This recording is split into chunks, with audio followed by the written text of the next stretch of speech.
तो hey everyone, कैसे हैं आप सभी लोग। एक बार फिर से हम लोग हाजिर हैं यार सीआई के कुछ ऐसे क्वेश्चंस लेके जो कि आपके एनटीपीसी के एग्जाम में काफ़ी ज़्यादा काम आने वाले हैं। तो यार देखो, चलो शुरू करते हैं। किसी धनराशि पर एक निश्चित दर से 2 वर्ष के लिए साधारण ब्याज तथा चक्रवृद्धि ब्याज 900 रुपये तथा 954 रुपये है, तो धनराशि कितनी होगी। अब आपको पता है यार, देखो जब भी आपका ऐसा क्वेश्चन आने वाला है तो आपको पता है कि जो पहले वर्ष का सीआई होगा और एसआई होगा वो बिल्कुल सेम होता है। अब आप एसआई कैसे निकाल सकते हो पहले वर्ष का, तो 900 का जो भी आपके पास सीआई दिया गया है, सॉरी एसआई दिया गया है, यानी कि 900 रुपये, तो उसको सिंपली 2 से डिवाइड कर दो।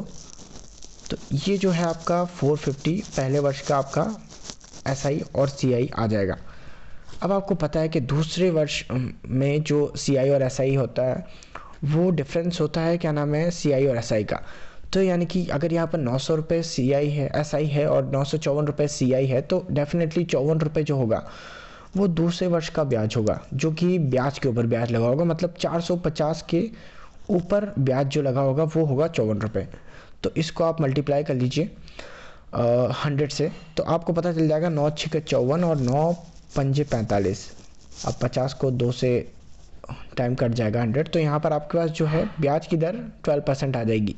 अब आपको जो रेट ऑफ इंटरेस्ट है पता लग चुकी है। अब आपको क्या करना है, आपको सीधे 12% लिखना है यहाँ पर अपॉन 100, 12 अपॉन 100 कर दो और सामने आपको लिख देना है 450, जो कि आपका पहले वर्ष का साधारण ब्याज था। अब आपको पता है सीधे आपको 12% को नीचे ले जाना है यहाँ पर, क्योंकि ये कटेगा इससे। तो 6 दूनी 12 और 6 पंजे 30, 6 छंग 36, 6 सत्ते 42 और 75 टाइम ये चला जाएगा।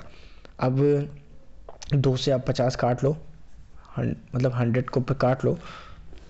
अब आपको पता चल चुका है कि यहाँ पर आपके पास जो है 50 इंटू 75 बचा है, जो कि आपको पता है कि 3750 होता है,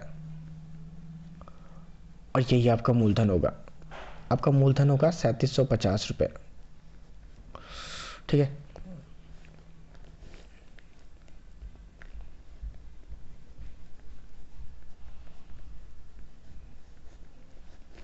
सॉरी, थोड़ा कचरा हो गया है। चलो दूसरा क्वेश्चन करते हैं। अब यहाँ पर देखो आपको दिया हुआ है 12,000 रुपये 5 वर्ष में दोगुने हो जाते हैं, तो ये 20 वर्ष में कितने हो जाएंगे। अब देखो इस टाइप के क्वेश्चंस को आप सिंपली करेंगे कि आप इसको एक मिनट के लिए आप राशि को भूल जाइए। आप सिर्फ ये ध्यान रखिए कि आपकी कोई राशि 5 वर्षों में दुगनी हो रही है। तो आपको पता है कि सीआई जो होता है वो जब भी किसी 5 वर्ष में के सेम ईयर्स में बढ़ता है तो वो उसी रेशियो में हमेशा बढ़ता है। अगर मान लो 5 वर्ष में 2 गुना हो रहा है तो 10 वर्ष में 4 गुना होता है, 15 वर्ष में वो 6 गुना होता है, तो वो उसी रेशियो में बढ़ता है जिस रेशियो में अभी वो बढ़ रहा है। तो आपको पता है यहाँ 5 वर्ष में 2 गुना हो रहा है, तो 20 वर्ष में कितना हो जाएगा। अब आपको पता है कि 20 वर्ष को आप तोड़ लीजिए फैक्टर्स में, तो 20 वर्ष जो हो जाएगा 5 इंटू 4, यानी कि 5 इंटू 4 बार जब आप करते हो तो 20 हो जाता है। तो ये जो 4 है आपका, यही चीज़ 2 की रेशियो में चला जाएगा, विच मीन्स आपको 2 को 4 टाइम पावर करनी है, ठीक है। तो जो होता है 2 दूनी 4 दूनी 8 दूनी 16, मतलब कि जो भी आपकी राशि है, मतलब आपको दी गई है, मूलधन आपको दिया गया है, वो आपको मल्टीप्लाई कर देना है 16 से। तो अब आपको पता है यहाँ पर आपको 12,000 रुपये दिया गया है, तो 12,000 को जैसे आप 16 से मल्टीप्लाई करते हैं तो ये हो जाएगा आपका 192, और पीछे जितने जीरो हैं उतने लगा लीजिए, तो यही आपका आंसर होगा।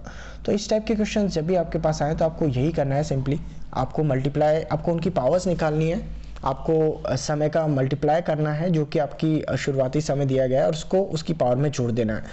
इसके और भी टाइप के क्वेश्चंस आते हैं जो कि मैं आपको अगले वीडियो में बता दूंगा। अगर चैनल पर नए हो तो सब्सक्राइब कर लेना, लाइक कर देना इस वीडियो को। तो चलो तीसरा क्वेश्चन करते हैं। अब देखो इसमें आपको दिया गया है कितने समय में 800 रुपये का 10% वार्षिक दर से छमाही दे सीआई जो होगा 926.10 हो जाएगा। अब आप एक चीज़ देखो कि 800 रुपये आपका जो है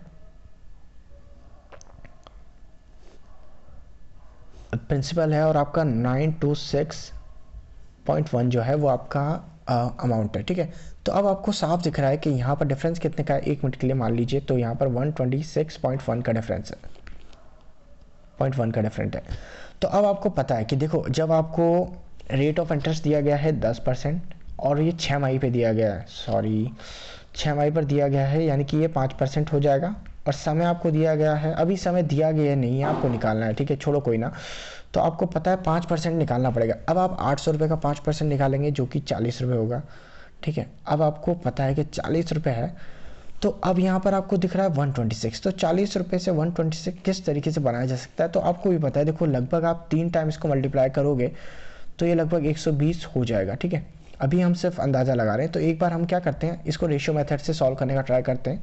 अगर आपको रेशियो मेथड नहीं आता तो मैं सिखा दूंगा अगले वीडियो में, बाकी अगर आपको आता है तो आप लोग देख लीजिए इसको।